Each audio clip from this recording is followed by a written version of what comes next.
তার এদিকে সুপ্রিম কোর্টে যাওয়ার হুঁশিয়ারি শুভেন্দুর। এসআইআর এর ডোমিসাইল সার্টিফিকেটকে গ্রহণযোগ্য ঘোষণা কমিশনের। ডোমিসাইল সার্টিফিকেট সব ক্ষেত্রে গ্রহণযোগ্য নয় দাবি শুভেন্দু অধিকারীর।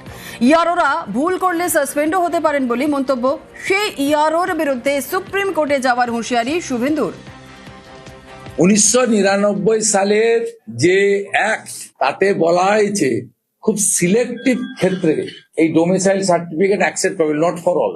এবং এটা যদি ইআরওরা এইটা দেখে করেন, সেই ইআরওরা সাসপেন্ডও হতে পারেন, তাদের বিরুদ্ধে এফআইআরও করার প্রভিশন আছে।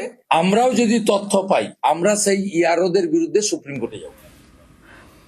মানুষের কাছে যাওয়ার অভ্যাস বিজেপির নেই, তাই কোর্ট এজেন্সির কাছে দৌড়ায়, কটাক্ষ কুণালের।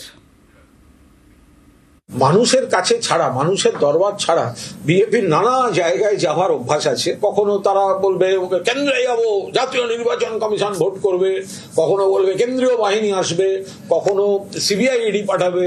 শুধু মানুষের কাছে যাওয়া এইটা বিজেপি জানে না। ফলে শুভেন্দু বাবুরা কখনো বলবেন অমুক কোর্টে যাচ্ছি, অধিকার আছে, যাবেন। ফের হিন্দুদের একজোটের বার্তা আরএসএস প্রধানের।